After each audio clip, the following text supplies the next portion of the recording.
प्रिय विद्यार्थियों, मैं ओम प्रकाश सुमन आपका एक बार फिर स्वागत करता हूं। आज हम शुरू करेंगे 12th bio chapter number 3। 12th bio का हम चैप्टर नंबर 3 शुरू करेंगे। चैप्टर नंबर 3 का हमारा नाम है परागण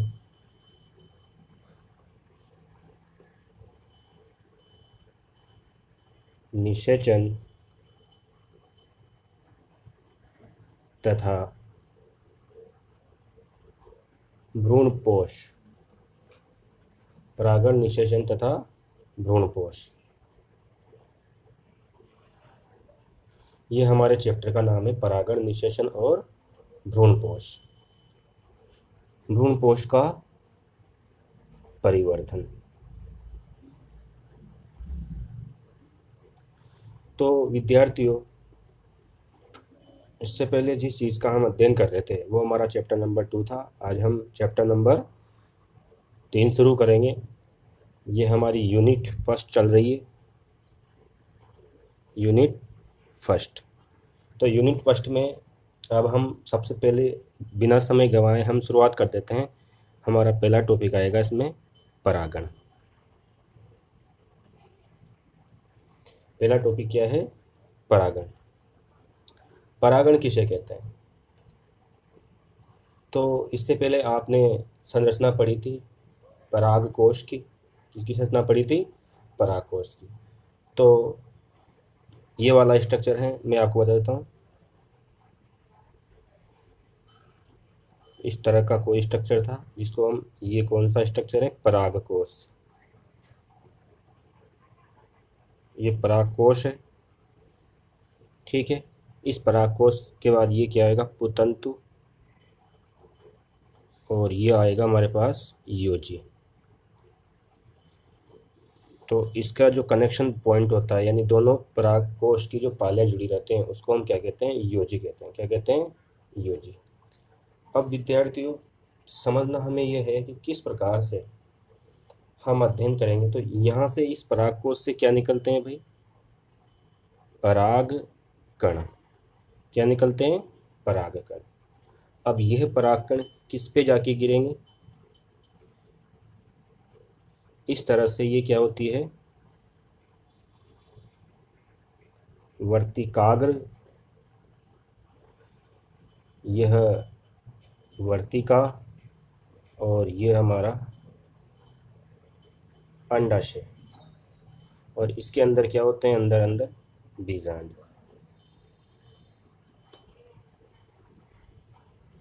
तो विद्यार्थियों, समझना कि किस प्रकार से परागकोश से परागकण वर्तिकाग्र पर पहुंचते हैं और किस प्रकार से यहाँ से फिर पराग नलिका बनेगी और यहाँ अंडाशय में मौजूद जो बीजांड है, उस बीजांड के अंदर, हम पढ़ चुके हैं कल, उस बीजांड के अंदर होती है अंड कोशिका, या फिर हम उसको बोल देते हैं भ्रूण कोश। किस प्रकार से ये भ्रूण कोश तक पहुंचेगी, ठीक है। तो इसको हम किस प्रकार से समझेंगे कि परागण की परिभाषा क्या है? पराग पुष्प जानते हो आप, पुष्प में दोनों स्ट्रक्चर होते हैं। ये तो हो गया स्त्री केसर, और ये वाला हो गया हमारे पास पुंकेसर। तो परिभाषा क्या हो जाएगी परागण की? परिभाषा ये हो जाएगी, आपके सामने पूरी पिक्चर क्लियर है कि पुंकेसर से, किससे? पुंकेसर से पराग कण का स्त्री केसर तक पहुंचना क्या कहलाता है? परागण कहलाता है। क्या कहलाता है? परागण। यानी हम इसको बिल्कुल अच्छी तरह से समझेंगे, या फिर हमारी दूसरी परिभाषा है पराग कोश से पराग कण का वर्तिकाग्र पर पहुंचना। पराग कोश से पराग कण का वर्तिकाग्र तक पहुंचना परागण कहलाता है। क्या कहलाता है? परागण। अब ये किस प्रकार से होता है? ये होता है हमारे पास कीट के द्वारा, कीटों के द्वारा भी हो जाता है, वायु के द्वारा, जल के द्वारा,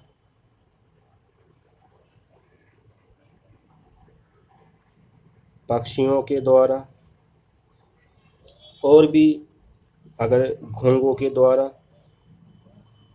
तो इस तरह से हमने समझा कि परागण प्रक्रिया क्या है, परागण प्रक्रिया में क्या होता है। तो परागण प्रक्रिया में ये होता है मेरे बच्चों कि पुंकेसर के परागकोश से, पुंकेसर के परागकोश से पराग कणों का, पुंकेसर के परागकोश से पराग कणों का स्त्री केसर की वर्तिकाग्र या स्त्री केसर की अंडक तक पहुंचना क्या कहलाता है, परागण कहलाता है। इसके बाद हमारा टॉपिक आता है अगला कि परागण कितने प्रकार का होता है। परागण कितने प्रकार का, परागण। तो विद्यार्थियों, परागण कितने प्रकार का होता है। परागण हमारे पास दो प्रकार का होता है। कितने प्रकार का होता है परागण, दो प्रकार का होता है। एक तो होता है स्वपरागण, एक तो क्या होता है स्वपरागण, और एक होता है हमारे पास परपरागण। शब्दों से समझना, स्वपरागण और परपरागण। स्वपरागण में क्या होगा, पुष्प के परागकण उसी पुष्प की तथा उसी पादप के अन्य पुष्प के वर्तिकाग्र पर स्थानांतरित होते हो। तो इसकी परिभाषा क्या हो जाएगी, इसकी परिभाषा हो जाएगी पुष्प के पराग कण, किसके परागकण, पुष्प के पराग कण उसी पुष्प, सेम उसी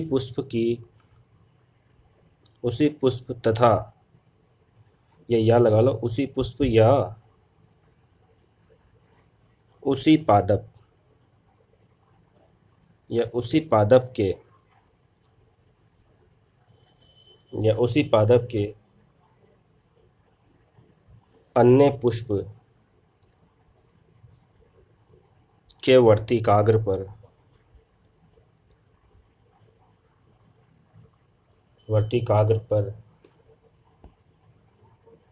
क्या हो, स्थानांतरित हो।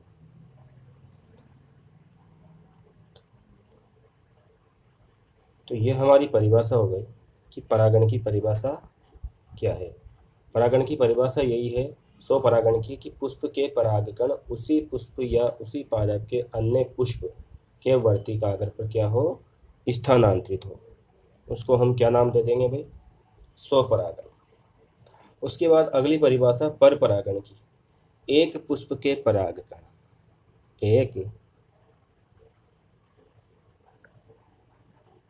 एक पुष्प के परागकण, एक पुष्प के परागकण किसी दूसरे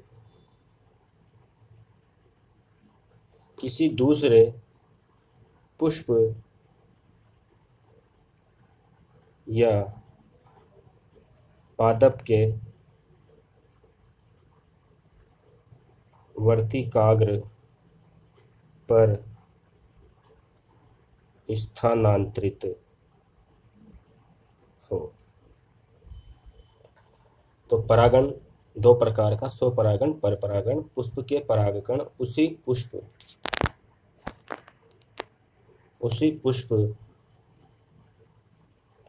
या उसी पादप के अन्य पुष्प के वर्तिकाग्र पर स्थानांतरित हो, तो इसको बोलेंगे स्वपरागण। दूसरा परपरागण किसको कहेंगे कि एक पुष्प के परागकण किसी दूसरे पुष्प या पादप के वर्तिकाग्र पर स्थानांतरित हो, इसको बोलेंगे परपरागण। अब यही हमारे पास आता है कि स्वपरागण भी दो तरह का होता है भाई।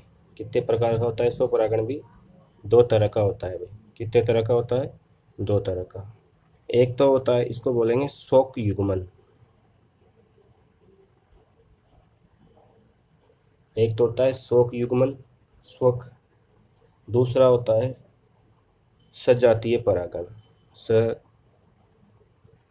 सजातीय परागण। इसको इंग्लिश में क्या नाम दे देते हैं? इसको इंग्लिश में नाम दे देते हैं ऑटोगेमी, ऑटोगेमी। इसको ऑटोगेमी कहते हैं और इसको क्या कहते हैं? इसको हम कहते हैं केस्टोगेमी। क्या बोलते हैं इसको? केस्टोगेमी। तो इस तरह से ये हमारे पास हो जाता है। शोक युग्मन में क्या होगा? जब पुष्प के परागकण उसी पुष्प पराग जब पुष्प के परागकण उसी पुष्प की वर्तिकाग्र पर स्थानांतरित हो। परिभाषा क्या हो जाएगी शोक युग्मन की? कि परागकण उसी पुष्प की वर्तिकाग्र पर क्या हो? स्थानांतरित हो। इसको हम क्या कहेंगे? इसको हम कहेंगे शोक युग्मन अपने ही पुष्प के, यानी इसको दूसरी तरीके से कह सकते हैं, यानी पुष्प क्या करेगा? अपने ही पुष्प के अपने ही पुष्प की वर्तिकाग्र पर पहुंचते हैं, या पुष्प अपने ही पुष्प के पराग कणों से परागित होता है। अपने ही पुष्प के पराग कणों से क्या होता है? परागित होता है। इसको हमने नाम दे दिया स्वक युग्मन। स्व यानी स्वयं के पराग कणों से परागित होना। दूसरा आता है हमारा सजातीय परागकण। जब सजातीय में क्या होगा? जब पुष्प के पराग कण पुष्प के परागकण उसी पौधे पर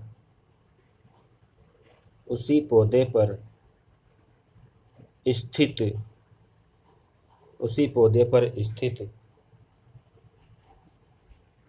किसी दूसरे पुष्प की वर्तिकाग्र पर स्थानांतरित हो। उसी पौधे की दूसरे पुष्प की वर्तिकाग्र पर स्थानांतरित हो, तो इसको बोलते हैं सजाति। यानी जाति एक ही है। यहाँ पे क्या है? जाति।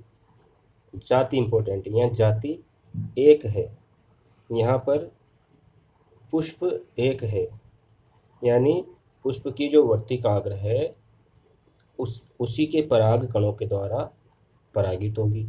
इधर परागकण तो उसी पौधे का है, लेकिन वो किसी दूसरे पुष्प पे जाके गिर जाए, इसको हम क्या कहेंगे? सजातीय परागण। अब इसमें इंपॉर्टेंट क्या है? कुछ विज्ञान इसका एग्जाम्पल होता है मटर।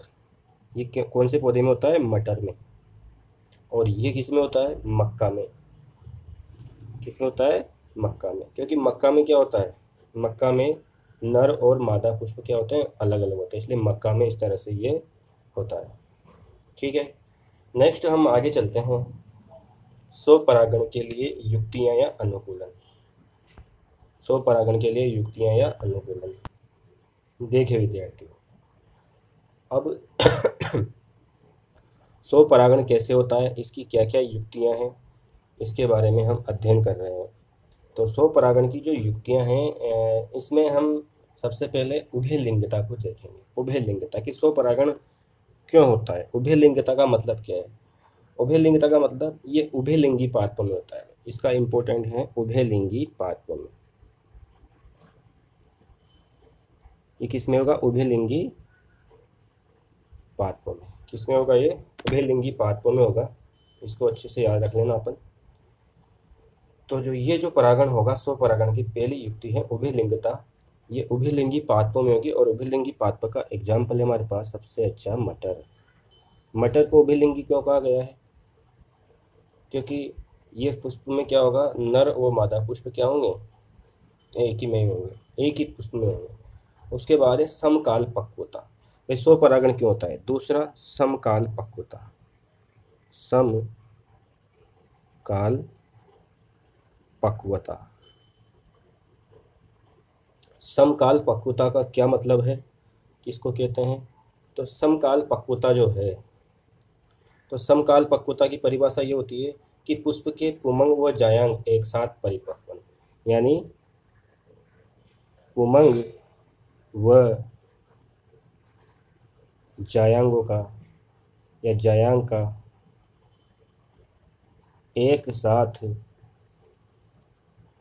परिपक्वन, पुष्प के पुमंग व जायांग का एक साथ क्या हो जाएगा? परिपक्वन हो जाएगा। मतलब पुष्प की संरचना आपने देख रखी है, इस तरह से ये वर्तिकाग्र और इस तरह से ये पुष्प है हमारा। तो ये क्या है हमारे पास? पुमंग, और ये हमारे पास जायांग। ठीक है, तो पुमंग और जायांग दोनों एक साथ, यानी इधर से तो क्या बनेगा एक साथ? इधर से तो बनेगा पराग कण, और इधर क्या बनेगा हमारे पास? भ्रूणकोश। इधर क्या बनेगा? भ्रूणकोश। तो ये दोनों एक साथ परिपक्व हो गए, तो एक साथ ही ये क्या करेंगे? पुष्प इधर से जो ये पुमंग है, ये पुमंग क्या करेगा? परिपक्व होके इसी पुष्प की वर्तिकाग्र पे जाकर के गिर जाएगा, जिससे क्या हो जाएगा? स्वपरागण आसानी से हो जाएगा। आगे हम बात करते हैं, यानी पुमंग व जायांग,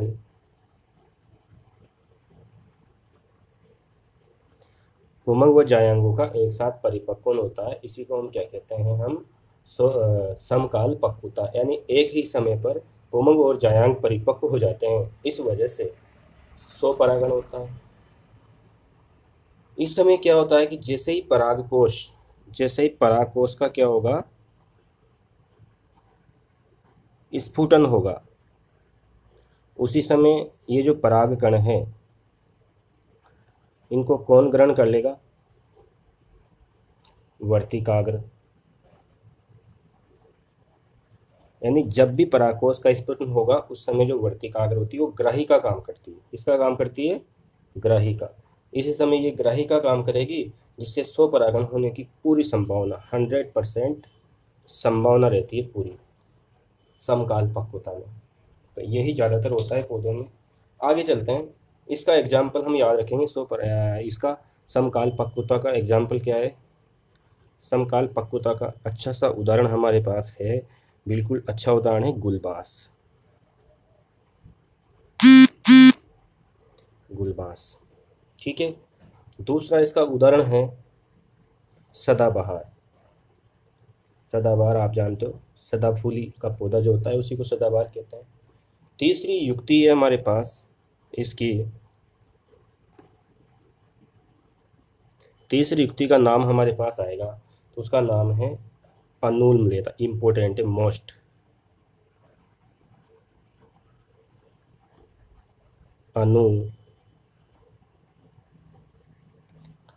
अनुलम्बता। तो अनुलम्बता क्या है? कि कुछ पौधों के पुष्प कभी कभी खुलते नहीं हैं, हमेशा बंद रहते हैं, उनमें केवल स्वपरागण ही संभव होता है। यानी कुछ पौधों के पुष्प हमेशा बंद रहते हैं तथा कभी कभी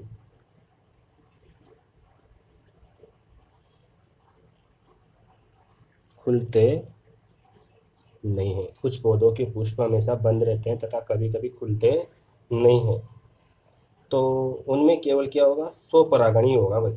जब पुष्प खुलेगा ही नहीं, बंद रहेगा, तो उसमें क्या होगा? तो उस स्थिति में क्या होगा? स्वपरागण होगा। इसी को हम क्या कहते हैं? अनुलम्बता। इसका एग्जाम्पल है वायोला। वायोला इंपॉर्टेंट, वायोला, कनकौवा, और इसी को बोलते हैं कैमेलाइना। तो आपको ज़्यादा कुछ याद नहीं रखना है, ये आपके सामने लिखा हुआ है स्वपरागण की युक्तियाँ। पहली युक्ति का नाम है हमारे पास, जो पहली युक्ति है उस पहली युक्ति का नाम है उभयलिंगता।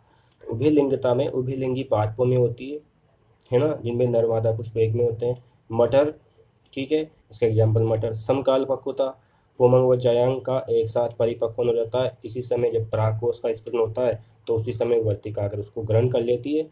इसका उदाहरण है गुलबांस और सदाबहार। अनुन्मीलता की बात करते हैं। अनुन्मीलता, कुछ पौधों के पुष्प हमेशा बंद रहते हैं तथा कभी कभी खुलते नहीं हैं, इसीलिए वहाँ पे केवल परागण ही संभव हो पाता है।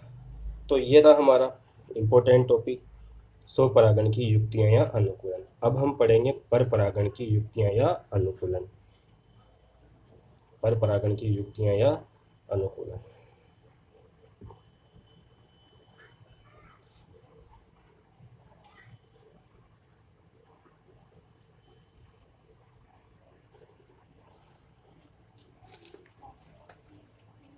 पर परागण की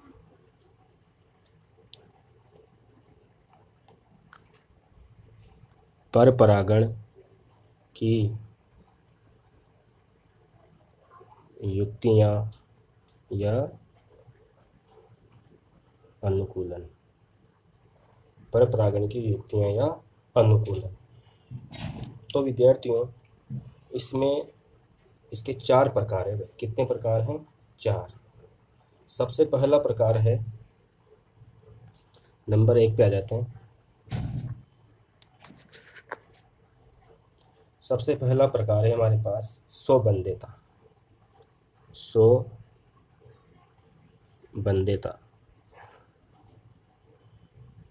स्वबंध्यता को हम सेल्फ स्टेरिलिटी कहते हैं। इस स्थिति में क्या होता है? इस स्थिति में ये होता है कि कुछ पुष्पों में स्वयं के द्वारा विकसित परागकणों का उसी पुष्प की वर्तिकाग्र पर अंकुरण नहीं होता। इसे स्वबंध कहते हैं। मतलब पुष्प है, कोई भी पुष्प है, उसके जो परागकण हैं, जब वह उसकी वर्तिकाग्र पर जाते हैं तो ये ग्राही नहीं होती,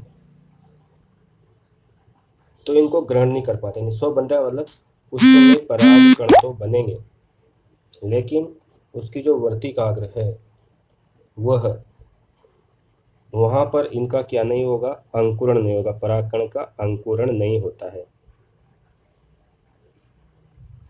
यानी मैं आपको बताना चाह रहा हूँ कि स्वबंधता का मतलब ये है कि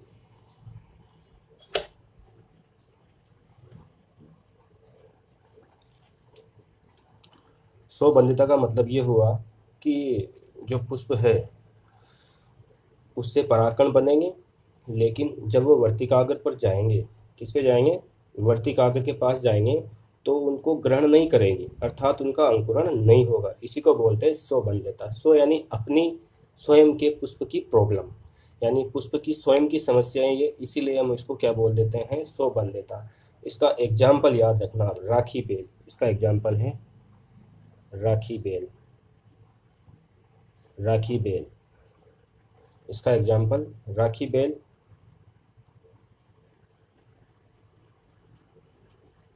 इसका एग्जाम्पल राखी बेल है। और दूसरा एग्जाम्पल है अंगूर। अंगूर ये भी बेल है, पेटूनिया।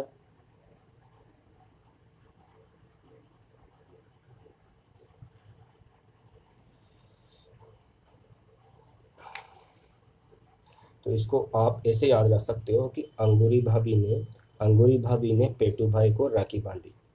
अंगूरी भाभी ने पेटू भाई को राखी बांधी। तो इसको हम याद रख सकते हैं आराम से कि स्वबंध्यता का मतलब क्या है? बांधना। किसने बांधा? अंगूरी भाभी ने पेटू भाई को राखी बांधी। तो ये इसके ट्रिक हो जाएगी याद करने की। नेक्स्ट इसी में आती है अगली, एक लिंगता। नंबर 2, एक लिंगता। एक लिंगता का मतलब क्या है कि पादपों के पुष्पों में एक लिंगता होने पर, पादपों के पुष्पों में एक लिंगता होने पर केवल परागण ही संभव हो पाता है। एक लिंगता। एक लिंगता मतलब क्या हुआ?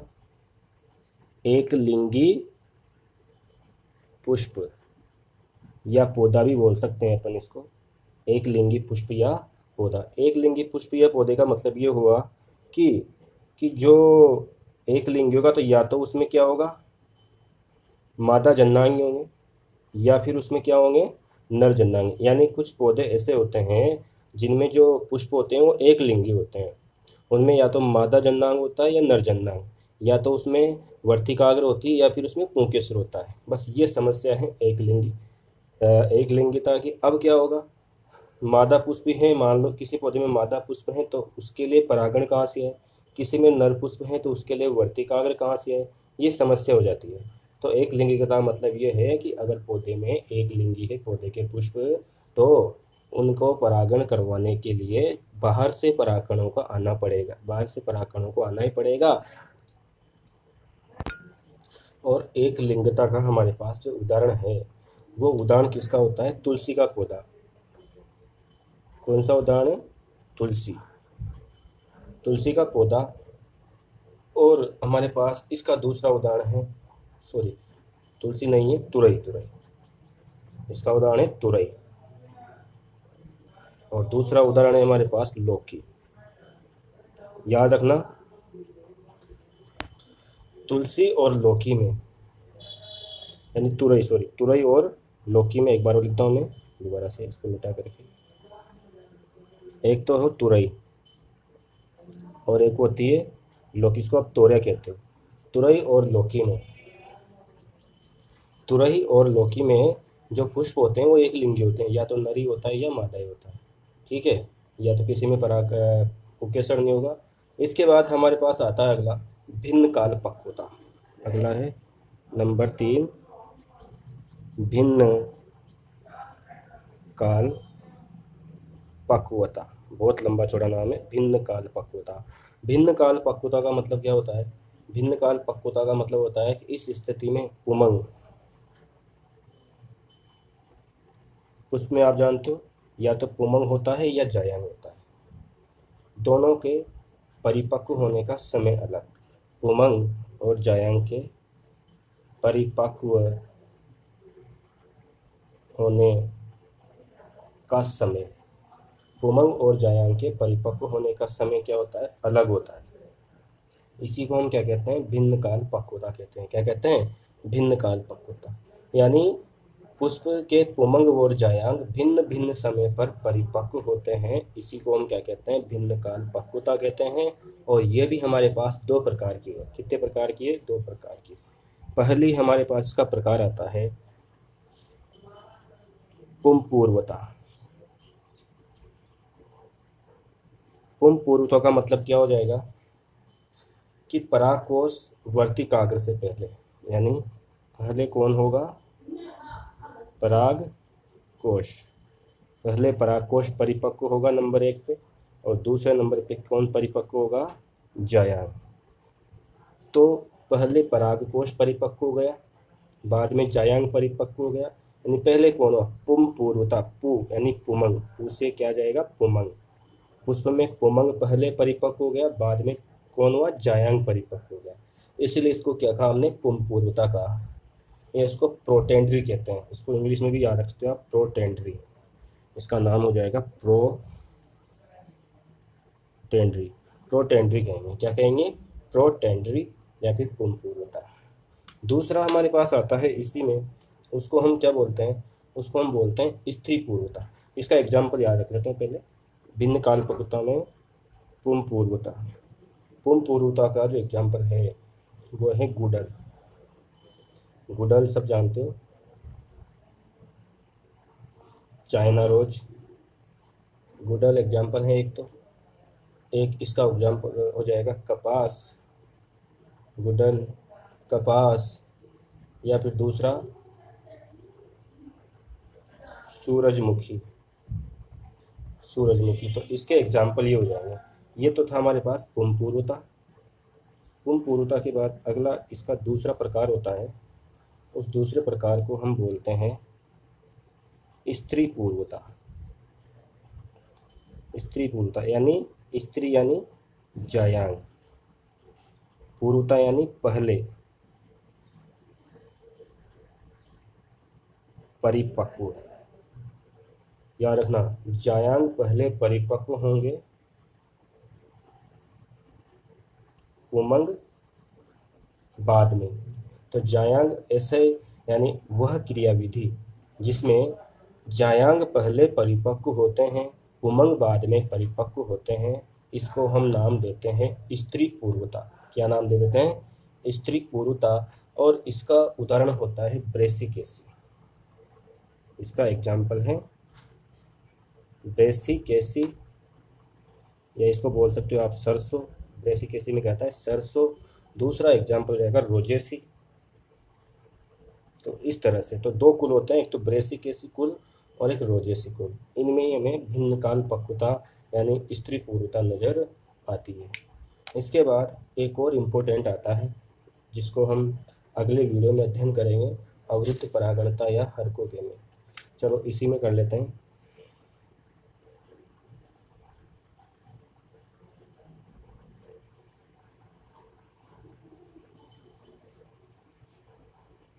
अगली युक्ति है नंबर 4 पे, जिसका नाम है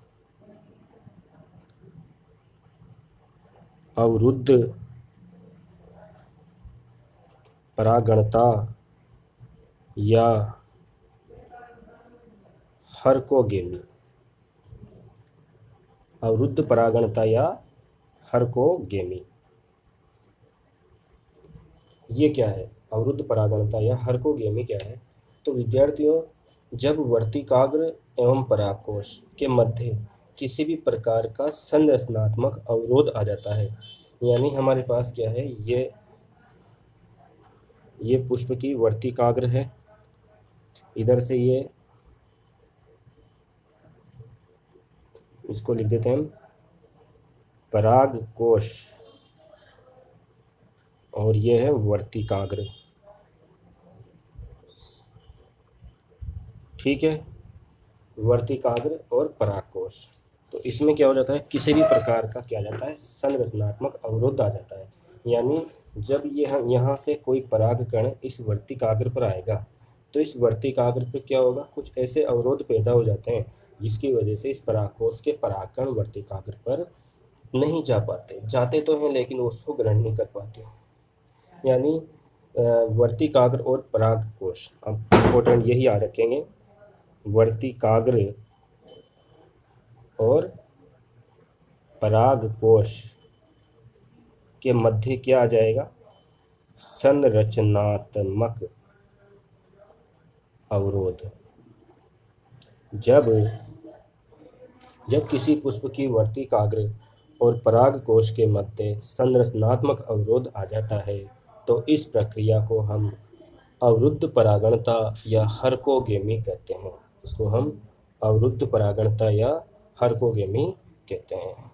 इसके कुछ अच्छे से एग्जाम्पल हैं। मतलब यहाँ क्या होता है कि एक ही पुष्प है, उसी का क्या गिर रहा है, उसी का परागकोश, लेकिन यहाँ पे कुछ संरचना में दिक्कत आ जाती है, या तो परागकण की संरचना बदल जाती है या फिर वर्तिकाग्र की संरचना बदल जाती है। इस वजह से संरचनात्मक अवरोध आता है। तो इसका एग्जाम्पल है कैरियोफिलेसी कुल के पौधे। उसका हम एग्जाम समझते हैं। Example number 1, कैरियोफिलेसी। कैरियोफिलेसी कुल। तो याद रखना कि कैरियोफिलेसी कुल के पौधों में जो वर्तिका है वो लंबी होती है। कितनी लंबी होती है? बहुत लंबी। लंबाई पुंकेसर से काफ़ी अधिक होती है। तो वर्तिका भी लंबी होती है, और किससे लंबी होती है? पुंकेसर से। तो वर्तिका पुंकेसर से बहुत लंबी होती है। इस वजह से यहाँ पे स्वपरागण नहीं हो पाता। इसी वजह से यहाँ पे क्या होता है फिर, पर परागण। हम क्या पढ़ रहे हैं? हम पढ़ रहे हैं पर परागण की युक्तियाँ। नेक्स्ट एग्जाम्पल, कलिहारी में परागकोश का स्फुटन कुछ इस प्रकार से होता है। यानी कोई कलिहारी, कोई पुष्प, मान लीजिए कलिहारी का पुष्प है और इसके क्या है, ये परागकोश है। अब इस परागकोश का क्या होगा, इस परागकोश का स्फुटन होगा। क्या होगा? स्फुटन, जिससे परागकण क्या होंगे? दूर दूर जाकर गिरेंगे। याद रखना कि जब इस पुष्प में, यानी ये कलिहारी का पौधा है, एग्जाम्पल याद रखना, कलिहारी। किसका एग्जाम्पल है? कलिहारी। तो कलिहारी के पौधे में परागकोश का स्फुटन ऐसे होता है कि जो परागकण है वो दूर दूर जाके गिरते हैं, इस तरह से। जैसे ये यहाँ से ये परागकण है, तो ये दूर जाके गिरेंगे, तो वर्तिकाग्र पर थोड़ी गिरेंगे। जब वर्तिकाग्र पर नहीं गिरेंगे तो ये दूर जाके गिर जाएंगे, जिस वजह से क्या होगा? यहाँ पे अवरुद्ध परागण हो जाएगा, यानी परागण क्रिया अवरुद्ध हो जाएगी। इसी को बोलते हैं अवरुद्ध परागणता या हर्कोगेमी। ठीक है, तो इसके एग्जाम्पल हमको याद रखने हैं। एग्जाम्पल बहुत सीधे हैं। कैरेफिलेसी कुल के पौधे, कैरियोफिलेसी कुल के पौधे, और दूसरा है कलिहारी। कौन सा उदाहरण है? कलिहारी। तो इस तरह से इसके बाद आता है हमारा अगला, इसी में विषमवर्ती काव्य। विषमवर्ती काव्य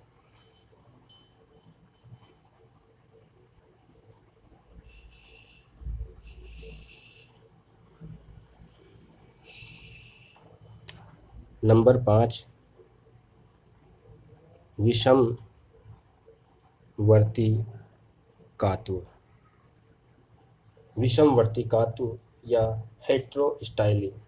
हेट्रोस्टाइली का मतलब है कि कुछ पौधे ऐसे हैं कि एक पुष्प में लंबी वर्तिका, देखो ऐसे हो जाए।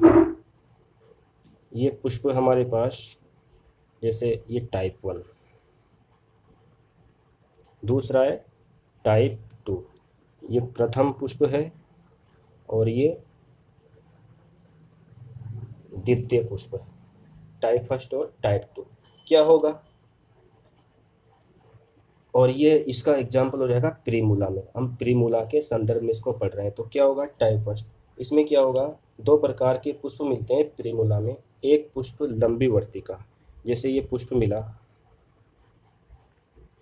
वर्तिका बहुत लंबी, तथा इसके पुंकेसर स्थिति होगी। तो ये तो हो गए पुंकेसर और ये हो गए वर्तिका। अब आप बोलो, पुंकेसर से जो परागकण आएंगे क्या उस वर्तिका पर गिर सकते हैं? नहीं गिर सकते। जबकि एक टाइप ऐसा होता है,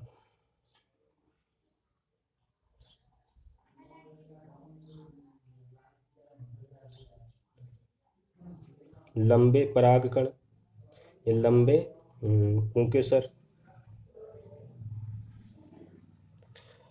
छोटी वर्तिका।